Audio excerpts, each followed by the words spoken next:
All right, Chase. Somebody somewhere decided that they wanted to sneak in one game that is not effectively coming out this month, but certainly wanted some of the limelight for those games that are. Fucking Nintendo, man. Out of nowhere, allegedly, a new release via a direct that I think we all had maybe 30 minutes at most to prepare for. Yeah, they did not seem to care to do any sort of prep work for this. It was just kind of, hey, we're gonna do this thing. I didn't even realize it was happening until it was already over, and I caught the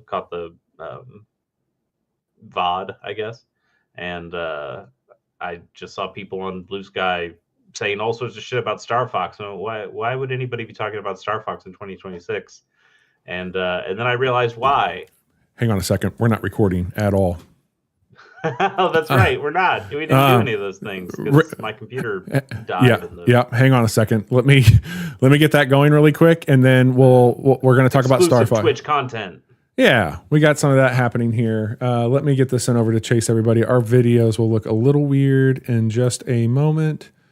All right. Record and invite a guest. Live podcasting, people. Oh, we've only been doing it for a decade, folks. Yep. But you're not podcasting. Sick. I'm sick. Bobby's flustered. Sick. We're having a great time here. Yeah. Okay, we got that going, and I will make sure that this is something that I can take care of. There we go. And all right. Chase, Star Fox is here. Out of nowhere, there was a 15-minute direct that came hot off of a work day, it felt like. Yeah. Literally, as I wrapping up work, I'm like, what? A direct? I thought it was for tomorrow. And I was like, oh, okay. So Star Fox. They announced Star Fox. They announced Star Fox. Just Star Fox. No subtitle. No nothing. Just Star Fox. It felt very much Fox. When they say that, I'm like, are they just like starting over? And no, they're not. Right. Because, all right, here's the deal. We had Star Fox on the Super Nintendo. Fantastic video game. And then we had Star Fox 64, which was basically just a remake of Star Fox, but now on the Nintendo 64 with a bunch of new bells and whistles on it. Yes. And this thing is a remake of Star Fox 64. It is a full-on remake. Which itself was kind of a remake of Star Fox for the Super Nintendo. I truly am baffled by everything that's happening here. Well, let's get some of the pedigree boilerplate stuff out of the way here. This is a remake of Star Fox 64. It is coming out on physical and digital exclusively to the Switch 2 on June 25th, I believe is what the date was. Yep. And $49.99 for the digital, $59.99 for the physical.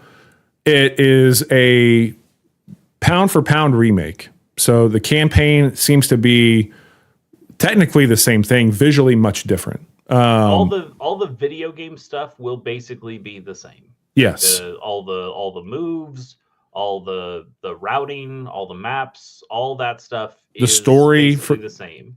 Story is a little extra on the story. Story is the same with more. Yes. They are now adding cutscenes between each of the missions, and you'll be able to get some more story flavor stuff out of that. There's new voice acting. There's new visuals for all the characters, which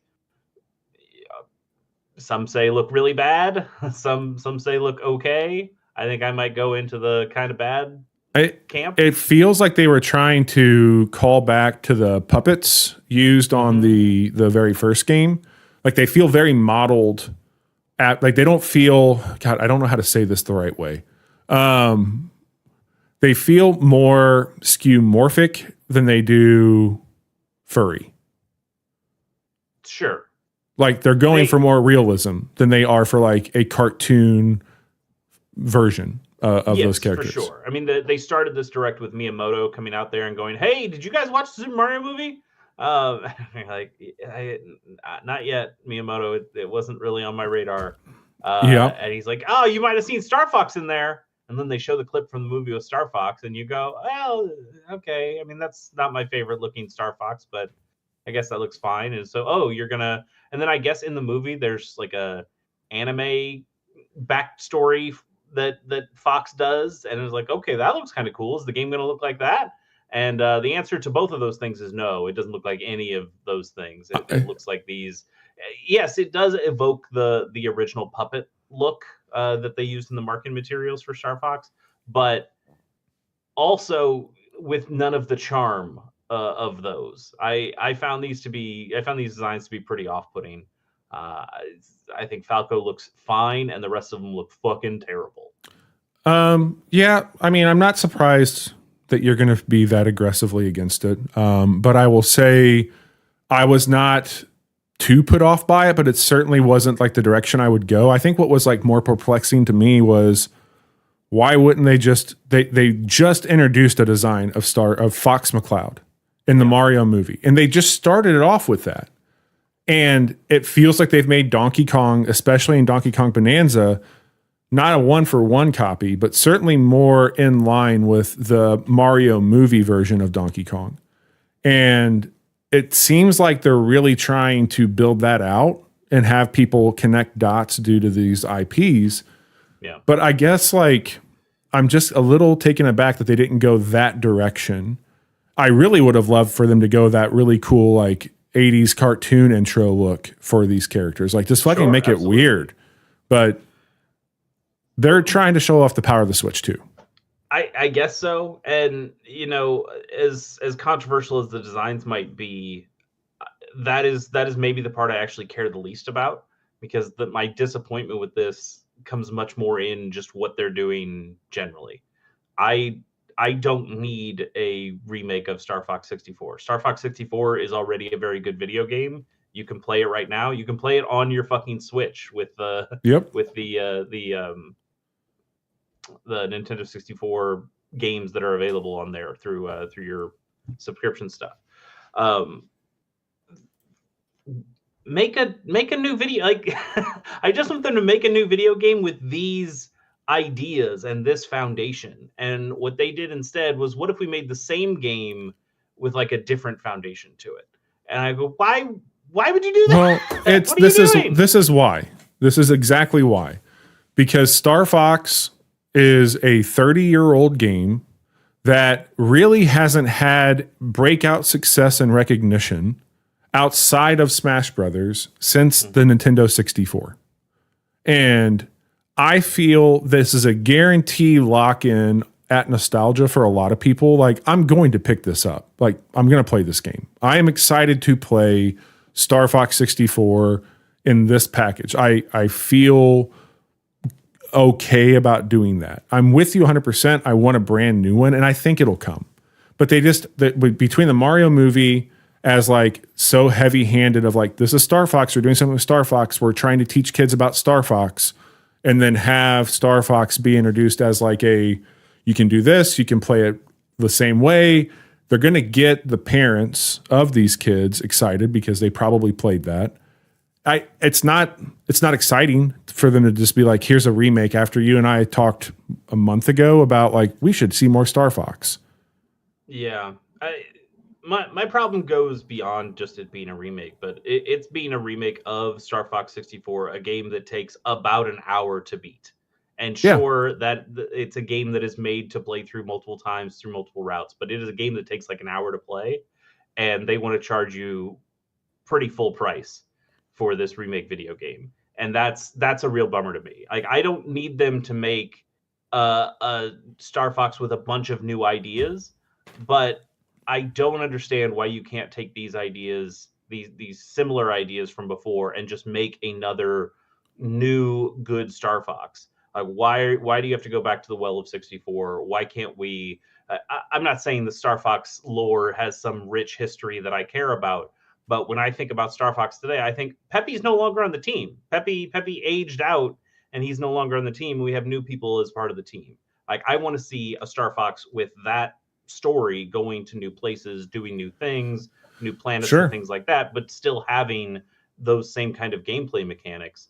And I don't feel like that's too much to ask. And I feel like that would be easier for me to be excited about paying $40 or $50 or $60 for this video game instead of something that I have on multiple consoles, ROMs or real, and I could play and have played and enjoyed Star Fox 64 many times. I played Star Fox 64 3D and I really liked that as well.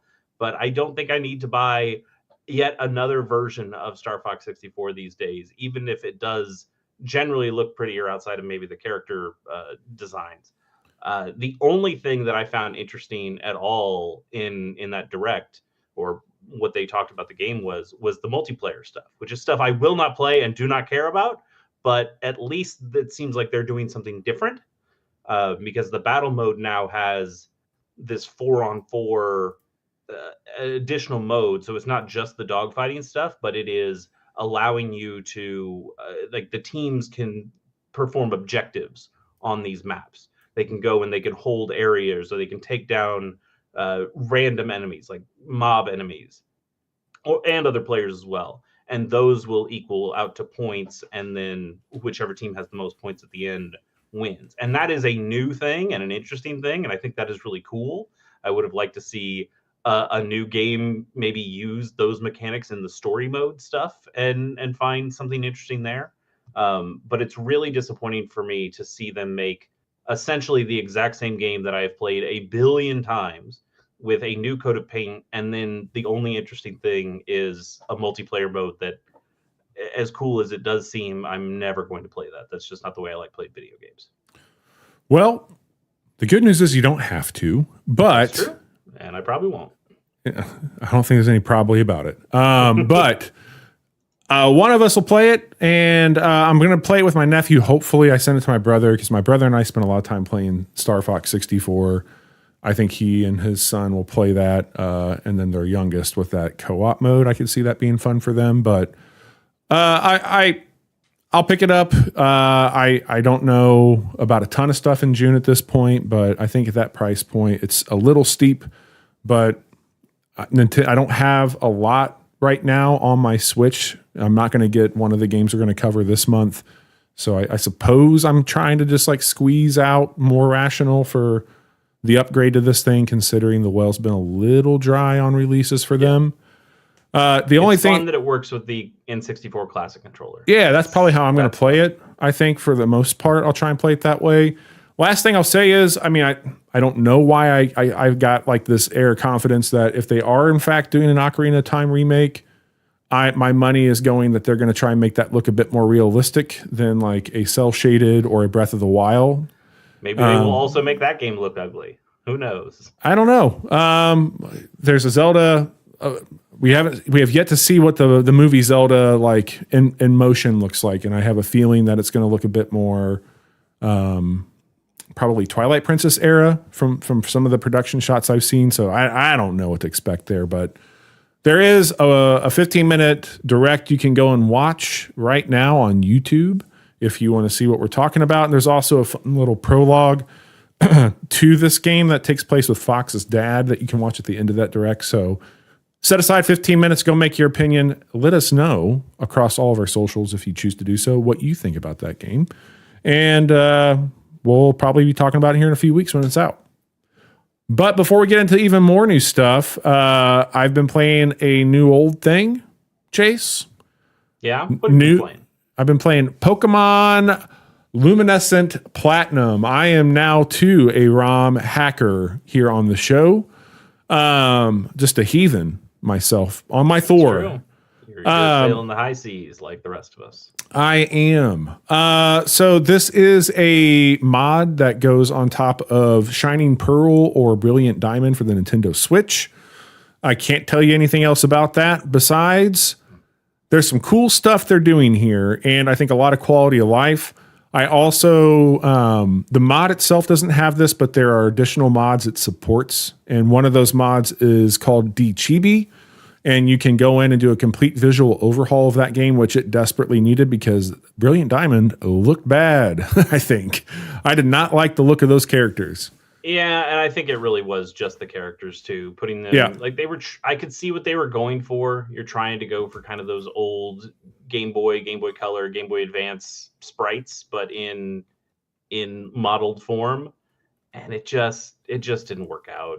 When you see the characters, because anytime you get into a battle and you go to the battle screen and you see the trainer there, they have more realistic looking proportions, and all those models look good. And I imagine that's what this is, right? It's just taking those kinds of models and putting them out on the overworld as well.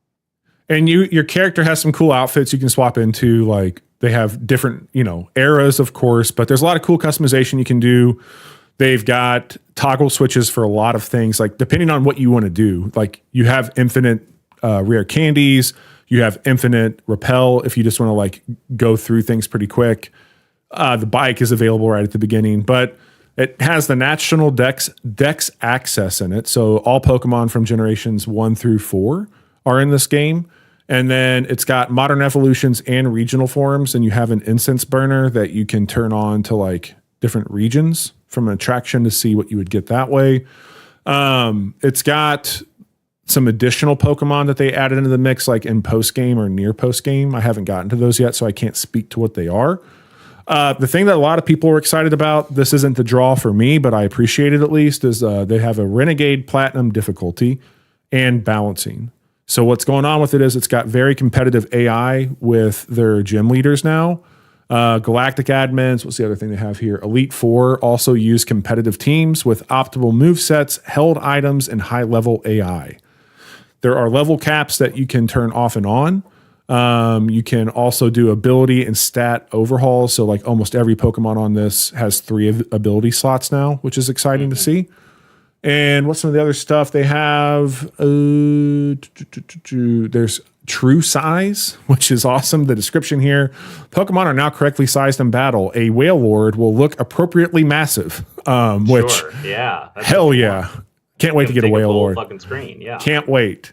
Blur removal, so like the depth of field stuff is gone. They've got improved animations in battles and outside of it. Your Pokemon fall behind you at a better rate. Also, it has 60 frames per second. Infinite TMs, trade evolutions are fixed in this, so all Pokemon that previously required trading can now evolve via a level up or by using a specific trade item. They've got instant honey trees. What was the other thing? Oh, NPCs will offer hyper training, which is cool, and they like a lot more giving out items. They also have some fun little like quizzes that happen at a few different Poké Centers. That if you answer all the questions correctly, you get the 3 starters from different generations, which is exciting. It's cool, and the Platinum storyline is a little bit different on this, so it's a hell of a thing. Yeah, that might be the most interesting part to me, is because when Brilliant Diamond and Shining Pearl came out, I think that was one of the big bummers. Is that why are we doing 2 versions of these games? That we didn't really need 2 versions of these games, but I guess Nintendo still wants you to buy 2, or wants you and your friend to buy 1 so you can trade, but because they were taking Diamond and Pearl, they weren't using Platinum, and Platinum has a bunch of extra and new story content, some new areas, a lot of new mechanics that show up in Platinum. And Platinum is an extremely well-loved Pokemon game, and Diamond and Pearl are good games, I guess, but Platinum is one that really broke through, and people seem to love that one a lot more. So it was always a weird thing that they didn't include any of that extra Platinum content in these essentially remakes. And so this version is adding that stuff back. It has like the weird Dimension World stuff. Yeah. It's got that, and it's got what's the other thing they've got here? Looker's involvement in Fantina being the 3rd gen leader rather than the 5th. That's one of the things they call it here too. So interesting stuff there with it. I'm really enjoying it. It runs great on the Thor. It looks great on the Thor. It's just felt like a good balance of modern updates with like an older style Pokemon, and I love the new look of all the characters in it. Like that's been a big win. So it's not the easiest thing to get going, and I'm not here to advocate for folks doing that, but we've talked a lot about ROM hacks and things of that nature, and if you want to do this the right way, you need to go and dump your stuff from your game, and there's plenty of things out there that you can follow to help you with that. And these are a lot more rare, being hacks of newer video games like this. Like, not that Switch hacking is completely rare. A lot of people are doing that stuff, especially now with Thor stuff going around. Yeah. But you still certainly see much more of the Pokemon ROM hacking community staying on the Game Boy Color, and Game Boy Advance especially. So it is interesting to see somebody going out and trying some new things on new hardware and seeing what they can get into. Yeah, absolutely. So that is what I've been doing. There's a bunch of other stuff that I'll cover next week, but that is what I wanted to talk about this week. Cool. Well, I have also been playing a new old video game, Bobby. Hell yeah. It showed up on the wheel last month. It was 30 Flights of Loving, which I was already excited about because I've heard lots of great things about 30 Flights of Loving and all of Blendo Games stuff. And then I got even more excited when I went to How Long to Beat and saw that it was only 15 minutes long. And I went, yes, something I can accomplish. No problem. And I did. And you know what? I'll tell you, it took me longer than 15 minutes. And it's because PC gaming, still not a big fan of it, Bobby. This is a game that I played on Steam. And when I loaded it up, I didn't understand what was happening. Like this is a game that is kind of arty. You know, the characters have weird blocky heads and very disproportionate bodies. I didn't really know what the game was about or what to expect. So when the game starts up and I am in this hallway with this very fish-eyed lens and going down the stairs, and I'm walking down these stairs, but there's like a weird momentum to it, and there's no cursor in the middle of the screen, so I can't really get my bearings. I'm going, what the is this intentional? Is this what's supposed to happen? I don't understand what's going on. I now see like a bar with a couple guys and a bartender, and I can't interact with them at all. I don't know what I'm doing, and it just feels like I'm drunk from the way this game is so zoomed in and teetering. Like even when I'm walking, it felt like it was like a Dutch angle was going on. I go, is this what this game's supposed to be? Is this just like a weird art house kind of thing that's happening? And the answer was no. That for whatever reason, it was just fucking up. the game was zoomed in way more than it was supposed to be, and I could not figure out a way to get it into like a windowed version or to just zoom the fucking screen out. And it took me a lot of Googling and figuring out how to finally, get into some, not command line prompts exactly, but getting close to just typing in, okay, I need you to be width 1280, height, whatever. And finally the game loaded up and was at the right screen resolution, and I could finally play it. This shit doesn't happen on consoles. I'll tell you that. So I still generally do not love PC gaming, and this is one of the reasons why. Once I got it figured out. You said one too many words there. You could just drop that PC. The PC part. I just don't like gaming. That's what you wanted me to say? Yeah. Sure. Well, once I got that shit figured out, the game ran fine, and I had a great time with it. It's a really cool game that cuts out all the filler, as you can imagine, for a game that's 15 minutes long.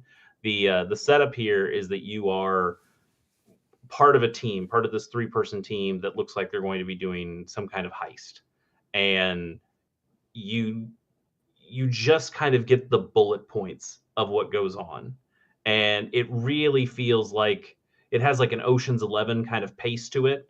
And even as you're walking around, the screen will just cut. Like you're at one point you're walking, and then the screen immediately cuts, and now this person who you've been seeing and talking to a little bit, and is like one of your co-conspirators, now she has a gun in your face, and the title screen comes up as 30 Flights of Loving, and you go, whoa, what the hell happened? And because time had jumped forward so long that you realize, oh, shit went bad, and she hates me for some reason, and I don't know why, and I've got to carry the other guy on my shoulder and take him to safety, and you still don't really know what happened. And the point isn't really what happens. The point is, what you do after in that situation. but it's doing all these very cool cinematic cuts of you walking through an airport with this guy on your shoulder and then grabbing like one of the cart carriers and stuffing the guy on the cart carrier, and now it's cutting between different parts of the airport as you're trying to escape, and then finally you get into a shootout with the cops and then escape onto motorbikes, and then the motorbikes will crash and get destroyed. And it's just really evocative, and it's all really cool, but it's all very short, and there's not a whole lot of analysis to any of the stuff because it's going by so quickly. And the developers know that, or the head developer, I forgot his name, the head of Blendo, but they kind of know that, because then when the game part ends, it goes into a museum. You kind of crash into a museum, and then you, as this disembodied character at this point, now can just look around this museum with other people, and it's a museum to the video game. Oh, so you weird. can see, oh, here's the model of the car that hit us, and now I can go around and I can look at the model of the car. Here's, this is the credit sequence, so you're going around and looking at art pieces from the game and seeing the credits of the different people who worked on it, and that's all really cool. And then you get to the end of that, and it takes you back to the title screen, and it says, hey, do you want to play this with developer commentary on? And I went, well, it took me 15 minutes to play the game, so sure, I'll take another 15 minutes and play it with developer commentary on. And that is where I think the game is an incredibly important tool for people who want to make video games, or even people who just want to understand the process of making video games better. Because now, it's very similar to, you've played like the Half-Life or Portal that had Valve's developer commentary, right? That had just like little question marks in the world. This is very much the same thing, where you're walking up to one of these, you can just button it, and you don't get audio, but you do just get little pop-ups that go, hey, this is my headspace when I was building this game, and hey, here was like an interesting design challenge. There's a part where you're like going into, it's like part of the museum, but you're going to the museum and you want to take these steps, and you want the steps to go down to show you this exhibit that's in the museum. But because of the way the model looks in the museum, it looks like this weird bean if you're just walking down at a right angle. So I couldn't make the player walk down a right angle, and I was trying to figure out how, do I shift the exhibit? Now that's going to look weird. But then what he ended up deciding to do is, well, what if the steps didn't come down into this room at a 90-degree angle? What if we angled the steps a little bit so you came down and you got to see from a side view, or like a more isometric view, so you got to see more of the perspective of the exhibit as you're walking down. And it was just really interesting information from level design and inspiration and commentary about, hey, here's references to other Blendo games that we were able to throw in here as, advertisements or products that show up in the game, and just little in jokes. Here's a part where the characters get drunk and there's dancing that's happening. And in the game part, in the normal video game part, as your character and one of the other characters get drunker and drunker, you see some people dancing out on the dance floor, and then they kind of start to float up into the air and float off screen. And that's like a cool, oh, I'm drunk now. Like things are floating around. It's kind of crazy. But then you see the developer commentary that goes, this was an accident, and it was awesome. Like we wanted the characters to like slow down as this was happening, but we hit the wrong button or something, and they just ended up floating off screen instead. And we thought it was such a cool effect that we actually just built it into the video game. That's fun. It's a really cool experience. I would not call it a very good video game. It is not a game about doing stuff. You are walking around, you're picking up some stuff. Like during the game, you pick up guns and you pick up ammo, and you will never once shoot those guns or ammo or shoot those bullets. Like that is not part of the game. It's just a part of the immersion part of it. It's the dressing. And I found it really fascinating. I would suggest it to anybody. This game is already not exactly a sequel, but kind of a spiritual successor to their previous game called Gravity Bone, which I think is only 10 minutes long. So I think I might just have to play Gravity Bone as Oh, well. I think there it you actually go. comes in the package on Steam when you buy 30 Flights of Loving. It just comes with Gravity Bone as well. Really cool experience. One I'm glad I played, and I think other people should try as well. Hell yeah. That sounds great, man. Just make sure the resolution's right. Well, for those of us who know what we're doing, it probably just is already configured, but we'll see. Some of us, it's not really that big of a thing to have to navigate, folks. What are the other things that we've been doing this past month, Chase? Have we been playing games? Have we been playing games? What have we been doing here? We've been playing some games, man. You've been playing some games at the very least. You want to talk about some games from the month of April that we liked and see how well they held up? Yeah, I think we should. All right. Well, my picks for the last month, I just had one. I had Mouse PI for Hire because I just liked that art style and thought it was going to be pretty interesting. I've heard some relatively mixed things on that game. You had it on your picks too. Did you end up actually trying that? Yeah, I'm like 2 chapters in on it, and I haven't gotten to the point where I feel like it's got its hooks in me. Like, it's completely fine. I think it's done very well. The voice acting's good, of course. The look is the real star, but it is a very fine game at the first few chapters. I think you get some other weapons throughout it, but I don't have like a hook yet on like the Norse storytelling, but it's cool for sure. It's not knocking my socks off. Yeah, if it didn't have that art style, I can't imagine you'd give it a second look, right? Yeah, totally. Yeah, that's kind of what I seem to be hearing. How about other games that you had? You had Outbound. That got delayed. Okay. That is not out yet. It'll be out, I think, in 5 days, and we'll talk about it here in a moment, I'm sure. Okay. Tides of Tomorrow, I've heard really good things about. I just ended up not grabbing that one as I was deep in some other stuff, primarily on the Thor, actually. Like, anything in between these was kind of that. Masters of Albion. I see one game here that I know you played a lot of. Yes, 100%. Masters of Albion, I think when we talked about... when we talked about this, it was like, hey, if this is getting like decent buzz, I'll pick it up. I thought it looked interesting. And it's come out to some positive reception, but mostly mixed at best. So I did not grab that one based on initial reviews. That sounds like a Peter Molyneux game at that point. It is. Pragmata, I have completed, and I'll talk about it next week. Had a blast with that one. And we played it on stream too, so you can go find a vinyl of that. Replaced, I'm really enjoying, and that is actually on my to-do list to get back to. It's relatively short. I've got like maybe an hour and a half, 2 hours into that. So I'm going to try and get back into Replace now that I've got Pragmata out of the way, and we'll see how that goes. Pretty cool. Well, let's move into the free stuff for the month of May, and we'll talk about some PlayStation Plus essential games that you can get this month.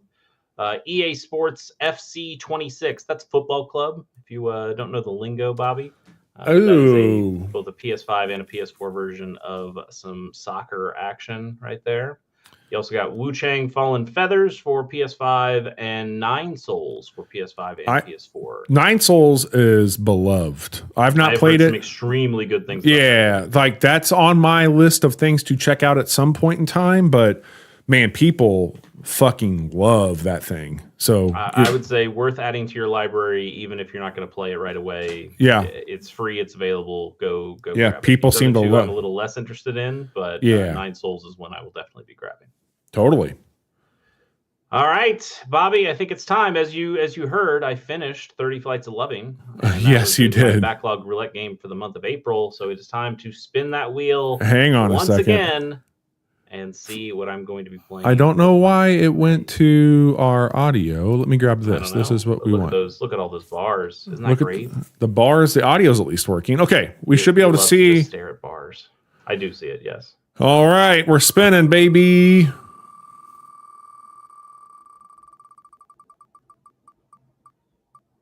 Bobby always gets this before I do because I have to watch the actual stream. Oh, fuck yeah. Yes! Are you going to get the remake?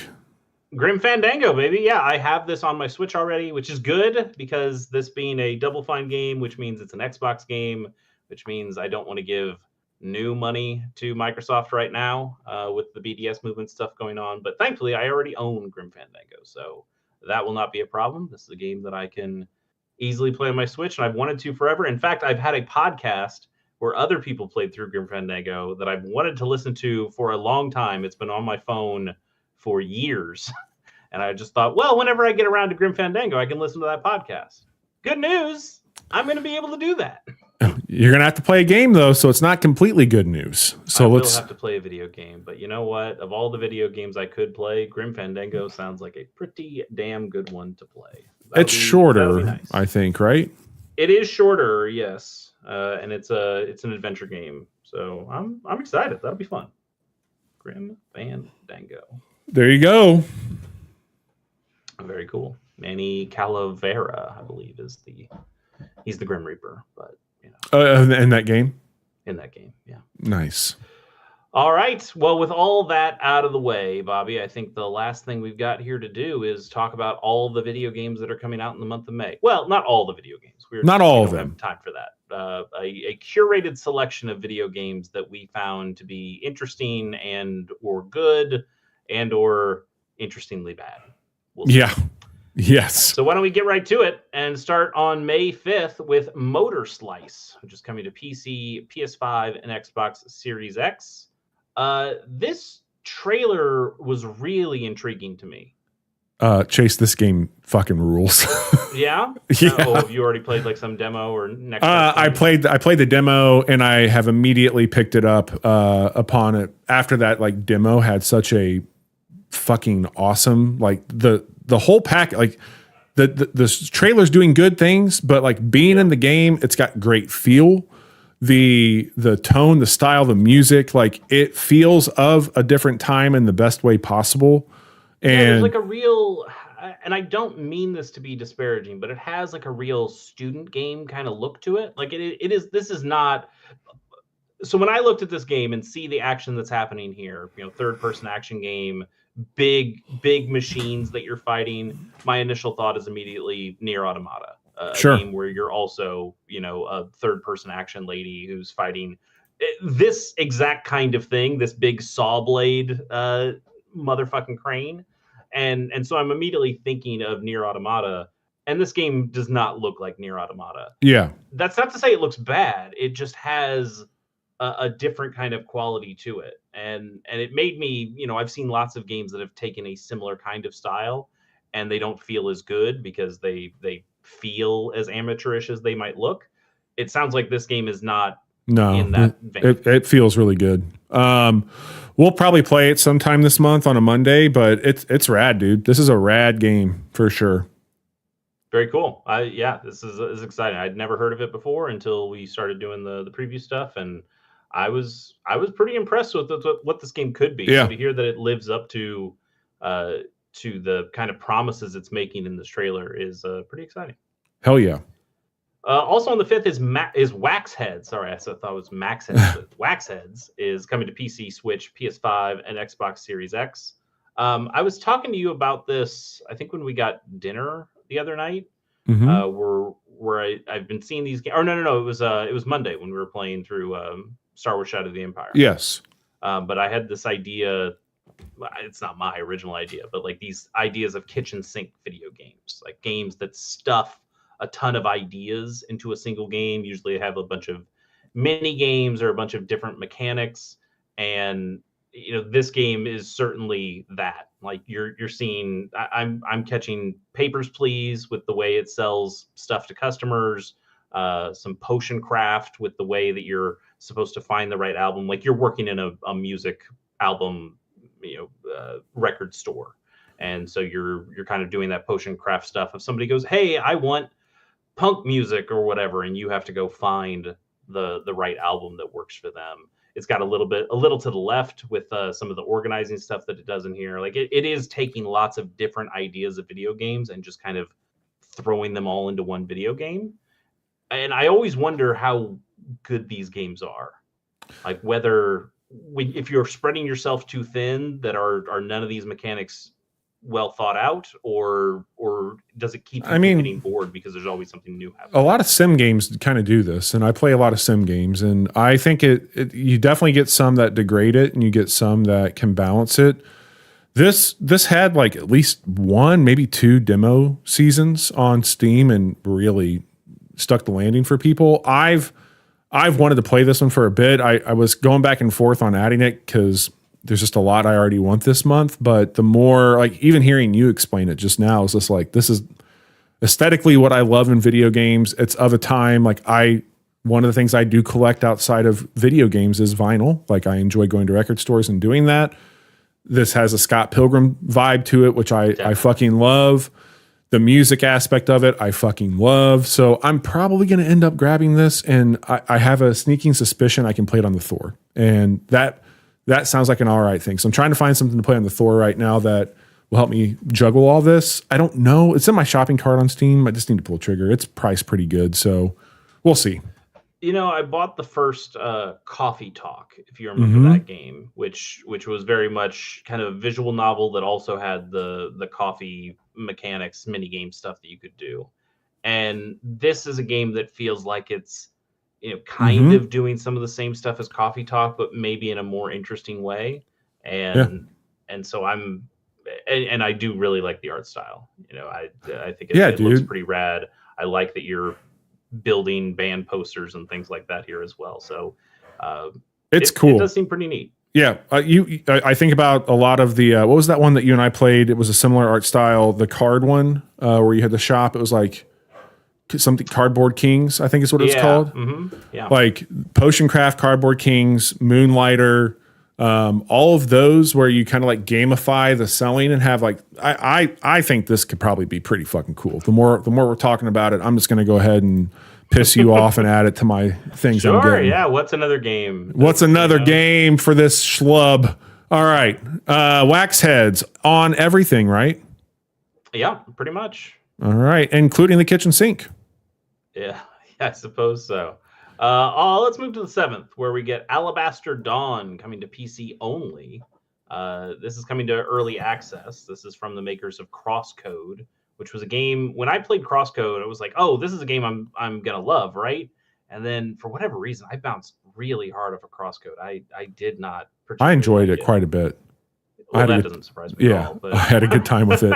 I played on the Switch for the first time. I'm pretty sure is where I played that. Yeah, same here. So tell me a little bit more about Alabaster Dawn. I think it's certainly another kind of Zelda action RPG video game, so it already seems like your kind of shit, right? Yeah, it's cool, man. Like it's got the juice. We talk about that a lot. The movement on it feels really good. The music has been awesome.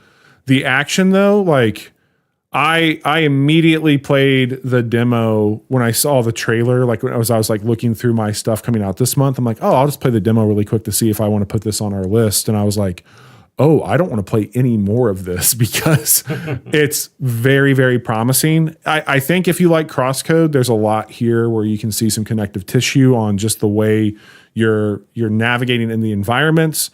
But the combat is the king of this for sure. There's a lot of cool stuff that you're doing, and I think the sprite work that happens with that, this is a cool one. I will absolutely be checking this one out for sure. Another Thor game potential. Like I think it could run on a Thor. Yeah, I could see that. The only thing that I worry about with games like these, like a lot of these indie games where you're like, oh, this should, like, just looking at the graphics and what it's doing, that should work on the Thor. A lot of them feel like they're really unoptimized and end up running really poorly on some of these devices just because optimization is a difficult step that some people just kind of skip because most of the time, the only reason if you're playing this on a PS5, the PS5 will just work it out. It'll make it work. Yeah, I just think maybe because I've seen Crosscode works on it, so maybe this. Sure. Who knows? I think that's fair. Let's stick on the 7th, where Mixtape is coming to PC, Switch 2, PS5, and Xbox Series X. So this is not made by Don't Nod, but it has a real Don't Nod quality to it.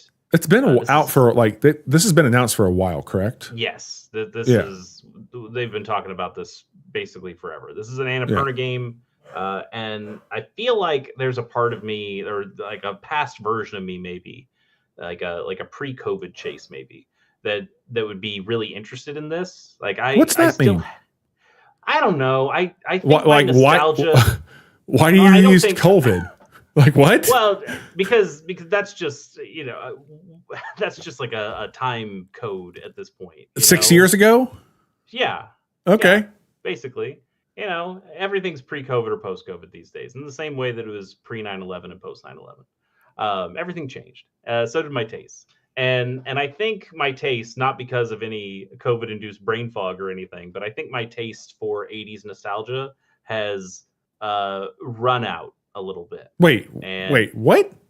What? 80s? 80s, 90s, like that this game is evoking that stuff. Yeah. This is evoking, well, I mean, Devo was on there, Smashing Pumpkins. Like, this is obviously taking place at least in the 90s. Sure, but this is also absolutely taking from John Hughes movies of the 80s. Like this is a video game version of a John Hughes movie. Just all right, set maybe. I think it is totally fair to equate some 80s in here as well, even though it is absolutely set in the 90s. Like, we're skateboarding, we're going to video stores. Yeah. Yes, it's certainly a 90s thing, and the soundtrack, as you mentioned too. But there is an 80s quality to the storytelling here. It's certainly pre-COVID, so I mean, it is pre-COVID. That I have no doubt. Yeah, I don't know. This is also a bit of a kitchen sink game, and it's an adventure game that has a bunch of different little mechanics that you're playing, and that's not a value judgment saying that it's bad to be a kitchen sink game, but there's a worry though for me of, do all these things actually come together and work out well? Sure. Or does it all feel spread a little too thin? There's something interesting still and intriguing to me about it. I just don't know if this is it's got a lot of overlap of things I like. I just want to know if the gaming aspect, because you mentioned Don't Nod. I never played a lot of those games. Like, I've played Don't Nod post-COVID, and so I haven't played those pre-COVID Don't Nod games. Sure. I played Life is Strange, and I had a fine time with it, and I've never felt the need to play another Life is Strange game, and I feel like I kind of got my fill for this style of video game, I think. That's fair. Yeah.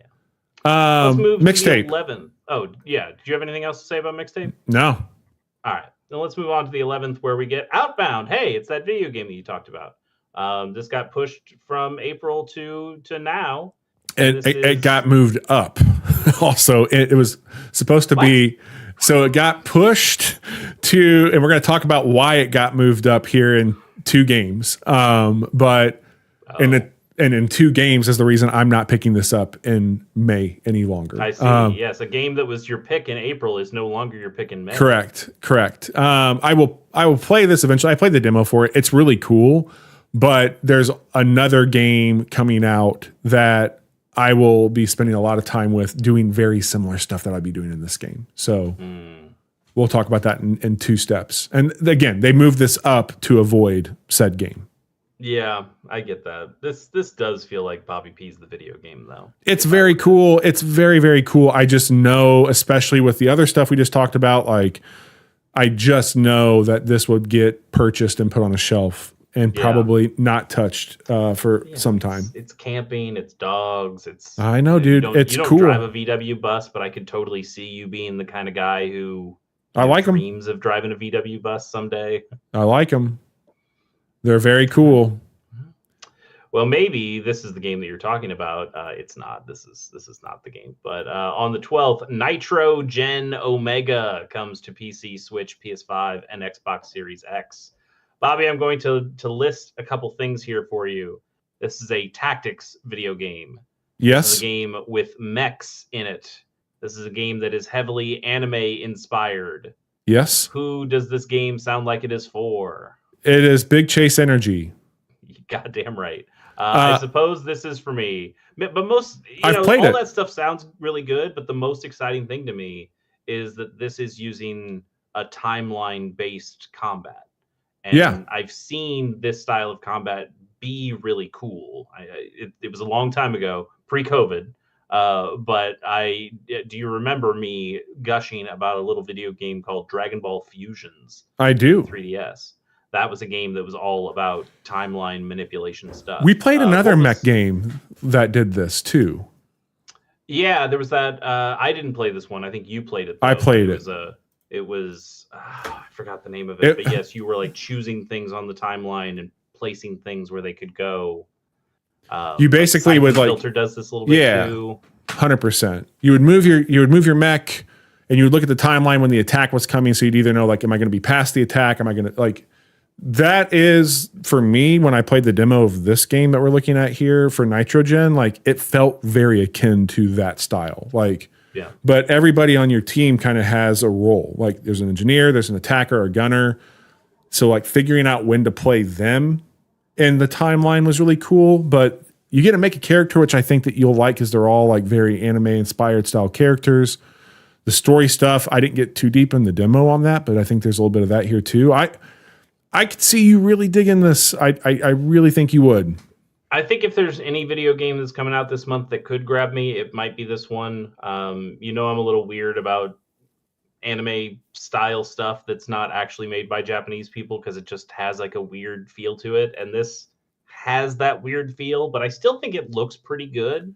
And I also think that having this kind of not only turn-based combat, but this timeline-based combat allows for these animations to be really pretty and for them to work on them and make them really bombastic, because as part of a turn-based thing, you know, I'm sure those are things. If I played a Super Robot Wars game before, I can tell you, you're going to watch these things a few times and you're going to think they look really cool. And then you're going to just start fast forwarding through all of them. But you know, it seems like this game is built for that kind of stuff. There's absolutely, you know, when you saw the two people dancing in that one scene, like that is 100% an Evangelion reference. Some of these machines and things that they're fighting, one of those absolutely looks like the first angel from actually maybe it's not the first angel, the first angel that gets fought in Evangelion. That dude 100% just looks like the angel from Evangelion. So they're pulling on the right sources here. I think there's some interesting stuff. I'd like to take a look at it. It also reminds me a little bit. What's the League of Legends turn-based RPG that you played that also had like a timeline-based combat? That wasn't Arcane. That was the show. God damn it! It was really good. What the fuck was that called? League of Legends RPG. Yeah. Ruined King? No. Ruined King is one of them. I've played that. Here, I can just pull up my Steam library really quick. Yeah, I guess that would be a way to do it. League. It's really annoying. Ruined. I think it's Ruined King. No, is it? Yeah. Huh. Okay. I guess that is. Yeah, it's Ruined King. God, that was a cool game. That was 2021. That was post-COVID, and I still can't remember it. Well, you know. Yeah, so I think this game has some promise. This game has been out, Chase. It's been in early access, and for whatever Steam reviews you care about, people seem to really like it. So it's got that going for it. Oh, cool. Well, now that it's coming to consoles, I think I'll probably end up giving it a shot.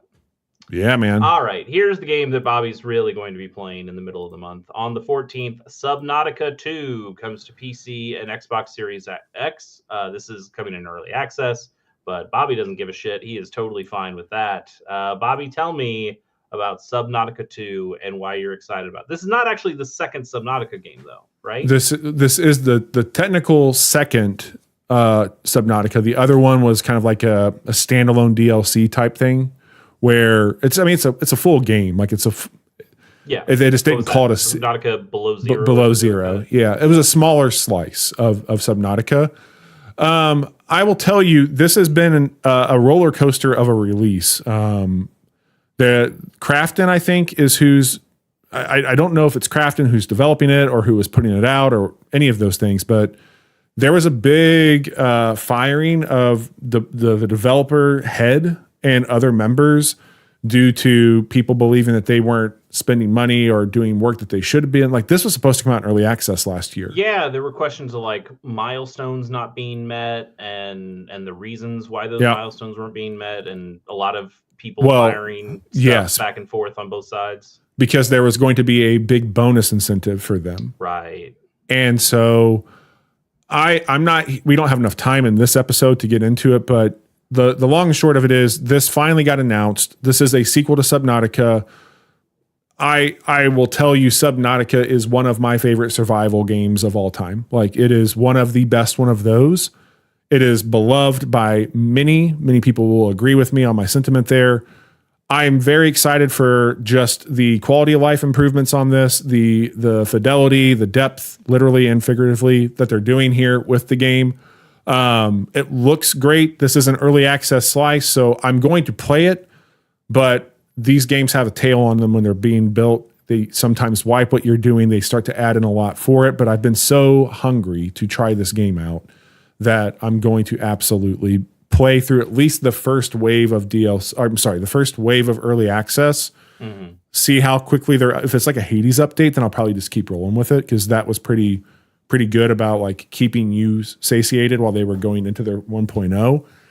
This has been in development for a long time, so it could be pretty feature rich when it hits, but we will absolutely be streaming this on a Monday night when it comes out. So all right. Prepare. And I know you said there have been some firings and stuff, but like, this is essentially still a game that is being made by the same people who made. I think they got reinstated. I think that there ended up being like, they did not find the developers at fault is what ended up happening, because there was a lawsuit. So I think that they're actually back and things are moving. I think that they became independent and just like got the game and moved. I think that's what happened. So because further down in this month, there's another developer who had a very similar situation, but with a very different outcome. And I don't know how to feel about that next game. So we'll talk about that here in a second. Also on the 14th, Enter the Chronosphere comes to PC. This is one of those time moves when you do joints here. It's an action RPG roguelike. And like, all those things sound fun. I'm fine with that. It's very, very good. Yeah? I just unlocked the bear character and the demo that you saw on like a blip there. It's fun as fuck, man. Like, when you start to see the bullet hell stuff emerge, like, you can time and like either move around it, but you have a dodge or a roll that is a 2-step cooldown. So like, you get some fun stuff with that, and your ammo and how you can kind of like kite your ammo in and do stuff and move things around. This might have the most BCE in practice out of anything we have on the list this month, based on the art style, but also, if I remember correctly, you really enjoyed this mode in Cadence of Hyrule, where it reminds me a lot of that without the rhythm matching, but the way that the things would move when you like that type of thing, like, I thought about you. I was like, oh, he loved that and this, and that feels a lot like this. Yeah, I mean, if you're going to put a couple video games that I like together, Super Hot and Cadence of Hyrule are not the worst games to smash together. No, I'm interested at the very least. I mean, this is not on a system that it's on a PC, so it's one of those damn PC games. Yeah, the resolution's one of those pre-COVID games. Got it. That's what PC is. Maybe this one comes. Maybe when this comes to a real machine, I'll play it then. We'll see. Oh well, you got one. It's called a Thor. Of real machines, let's talk about some very fast cars with Forza Horizon 6, which is coming on the 18th of May to PC and Xbox Series X. They're in Japan this time. The cars look very pretty, and I can't play it because of the BDS stuff. And I would really like to, because I like Forza Horizon, and I like Japan, and I like drifting, and I like this Nissan GTR that we're seeing in all this footage here. The game does look gorgeous, but, what can you do? It's just Xbox now, so I'm not too worried about the Microsoft part. I don't think that's, they've distanced themselves, Chase. They're no longer the same company. Didn't you hear? Sure. The BDS movement has not changed its opinion on that, but I understand. I will be playing this. I am excited to play it. I have not really enjoyed a lot of racing games in the modern day, but those Horizon arcade style video games are very cool. And I think these are some of the best, if not the best, feeling video racing games out there. I think I generally agree. And I was, I didn't want to use my one game per talk per podcast limit on this, but I've been playing a lot of Burnout 3 Takedown today on my Thor. and that game still fucking rules. But, yeah, Burnout's still very good. Yeah, go figure. Go figure. I would love to play some Forza Horizon 6 someday, but yeah, won't be on the 18th, I don't think. Let's move to the 20th, where Deep Rock Galactic Rogue Core is coming to PC. Hey, it's another early access game that Bobby's very excited about. Bobby, why don't you tell me a little bit about Deep Rock Galactic Rogue Core? How is this different from Deep Rock Galactic and the Deep Rock Galactic Vampire Survivor style game that we've already got? That's a really good question, Chase, because I got to do a play test a while back on this, and I was thinking that, is this just going to be kind of like Dead Zone Rogue, which I think that's a game that you watched me play before, where you're just on a run going through things, shooting shit, like upgrading your guns. And then even with Deep Rock Survivor, they kind of did that. But man, this certainly feels a lot like Deep Rock Galactic. And that's a good thing. It feels distinct in some ways because it is allegedly just like a PvE, like go shoot 'em up, do this with like a few objectives in there. It seems darker and a little bit in its tone. Like it's still rock and stone, but it's just fighting these things. Like it's not always like mining and doing shit. Like you're just going through fighting and upgrading your stuff. Like Dead Zone Rogue is probably, if you've played that game, like not to gesture at other games to explain this one, but I think that's a pretty good comparison. Like it's somewhere between that and Deep Rock Galactic, pure, but we'll see how it goes. That Far Far West came out. We talked about this when I played that at some point, I think when we demoed it. That was coming out, and I was really excited about it, and I am excited about it, but it seems like that's Deep Rock enough for a lot of people because it's like Helldivers meets Deep Rock, and this, we'll see. Like people love Deep Rock, myself included, so I'm sure it'll do just fine. Very true. I've heard you admit your love for Deep Rock Galactic many a time. Oh, yeah. So I'll be checking it out, but I just don't really have a crew to play it with like I once did. So we'll see how that goes. Yeah, that's. Are these games any good to play solo, or do you really just need to? Deep Rock Galactic is actually pretty okay, and if it's like that, I could hop in with people and not have to really engage with them too much. So we'll see. Also on the 20th is SpaceCraft, all one word, but the C is capitalized, so you know it's a crafting game. And in my notes, I have written, haven't we suffered enough? And the answer is, I guess, no. We need more. This isn't my final form. Games. I suppose. Surprisingly, this is not on your picks. So what's the deal, Bobby? What's wrong with this game? I'm just waiting to see where I will be at with Subnautica. That's the piece here. I have this as a play test. I've played it. It was also a Steam Next Fest demo.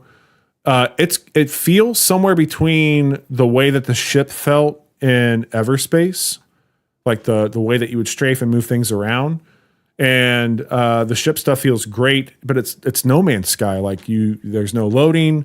You're just building shit. So it's also kind of like, all right, like this is really close to a No Man's Sky, and they just added Pokemon basically into No Man's Sky. So it's like maybe I just go check that out, but I'm also going to be playing Subnautica, and we'll see. Like, there's automation on this one that you don't get in. Like, this is a kitchen sink for survival shit. Sure. It's automation, it's crafting, it's all that. Like, there's a lot to keep you occupied here, and it's good. Like, it's a cool game. Don't get me wrong. I'm just trying to figure out, Jesus, like, let me get some fucking air, everybody, in May. Like, there's a lot going on here. All right. Well, let's get a little air also on the 20th with Phena-Plus, which is coming to PC and Mac.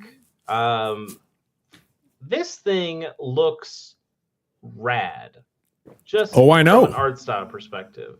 Like it reminds me a little bit. There's a not a super old game, but it feels pretty old by our standards these days. It's pre-COVID. Called Botanicula. You remember Botanicula? No, it's pre-COVID. I probably forgot about it. Yeah. Also a little Machinarium, if you remember Machinarium. I played that. That's what I thought about when I saw this. Yeah. So like an interesting, weird art style. It also reminds me a little bit of what was that very Russian looking crafting game with like the little Matryoshka doll people. the Tomorrow Children or something. That got remade for the PS4, right? Right. Yeah. I know exactly But what you're talking about, but I don't know the name of it. It might be called the Tomorrow Children. I think it is. Did I nail that? I think you did. No you did. way. Holy shit. Nailed it. Is that on Headshot, PC? 360, no scope. How about that? And I mean, this game doesn't look exactly like that at all, but it does evoke some of that, Communist. That kind of propaganda portrait style stuff, that artistry, that style. It's really fascinating. I really love the look of this. I don't think I would like playing this. I'm not a huge adventure game guy. Despite me about to be playing Grim Fandango and probably I bet Vinny Caravella will play the shit out of this. Vinny Caravella would fucking love this video game. Yeah. I have to imagine. Yeah. But it seems really inventive and cool in its art, and I just dig it. I could watch this forever. I want to see like a short film with all this stuff going on. It looks like a little terrarium of shit going on. It's just it's a cool fucking video game as far as like what it's setting out to do. It just looks cool. Yeah. I love the look of it.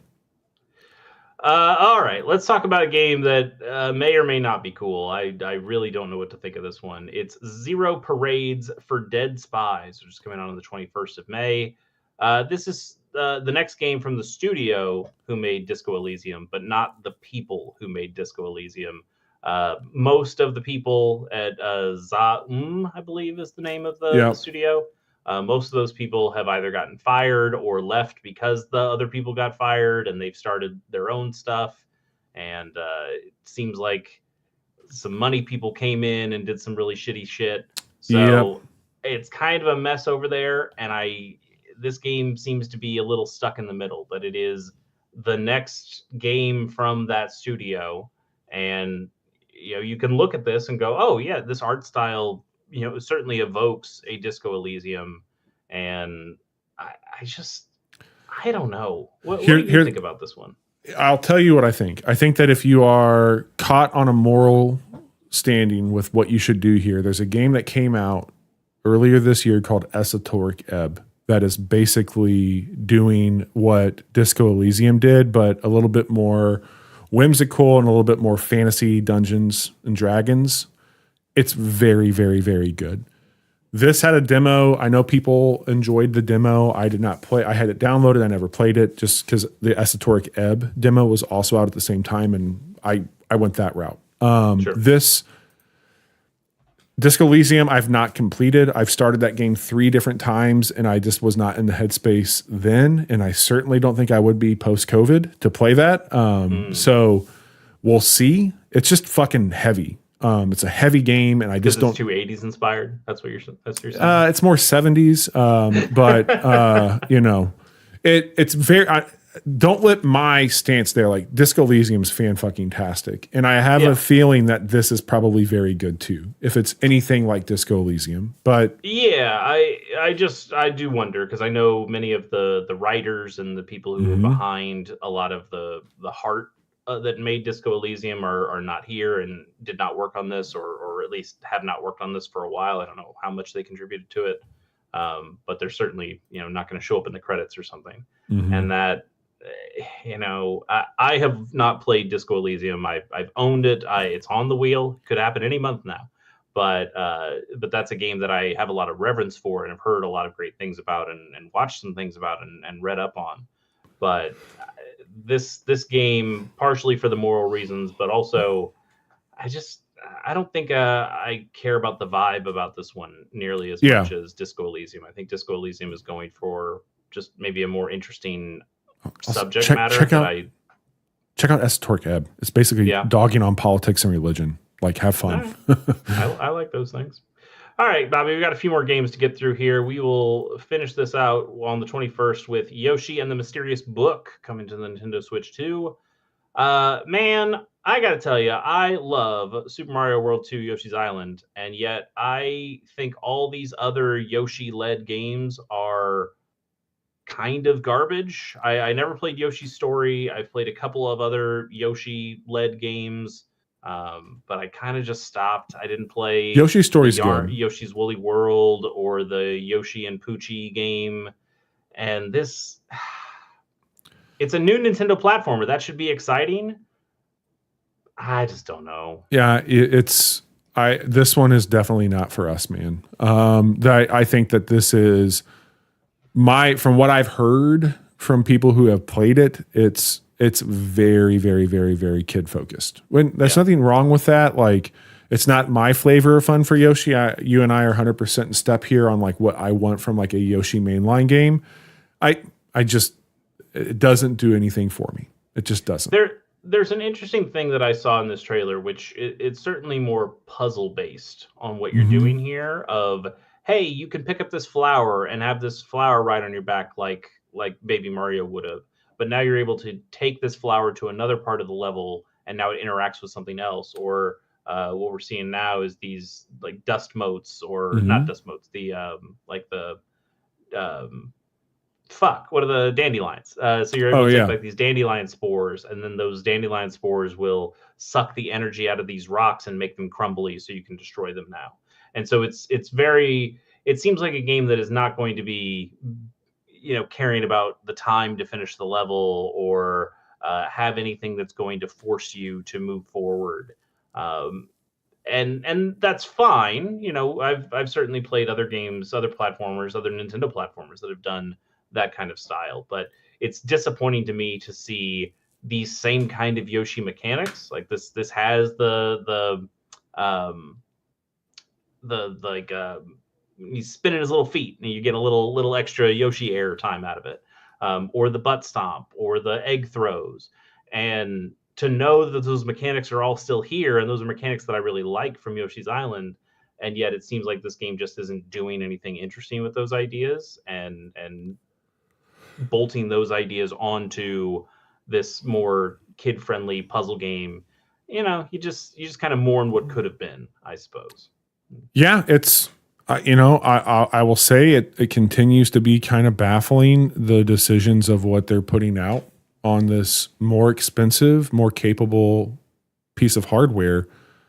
Like, I think that Nintendo needs to take a step back and get to some of the like big selling IP that they have. Like Pokemon Pocopia did really big numbers for them. The only Mario thing that's came out, people really didn't like a whole lot. I think the more people spent with that Donkey Kong Bonanza, I love that game, but I think it certainly did not. It was a tough sell trying to be a system seller at the same time where Mario Kart wasn't living up to people's expectations. So it was kind of the only reason to get a Switch 2. And I don't think people viewed it as a game that was worth that quality until they actually started playing it. And then they went, oh, this game's actually pretty good. I like this thing. But you're right, that it wasn't something that people were jazzed to jump into. They got to get something out there, man. They got to Star Fox is a remake now. People were excited because maybe there's a new Star Fox, and there is, and people are that excited. But there's nothing at this point that they're releasing this year that's tied to like some of that core stuff. Fire Emblem. We know Fire Emblem, the Weave, Fortune's Weave is going to come out sometime this year, but even that is, hey, it's kind of a sequel to Three Houses, or at least in the same world as Three Houses. We'll see what that is and what some of their other titles. The Star Fox game is something we didn't know at all, and it's coming out next month. So we know that Nintendo at least has the ability to surprise us with new stuff that we're not aware of. So maybe there's more coming. All right, we've got on the 27th, 007 First Light coming to PC, PS5, and Xbox Series X. I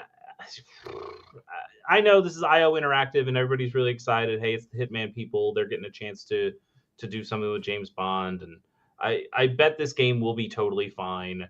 But I look at this game, and I kind of just see Uncharted, and I see a Bond that does not excite me at all.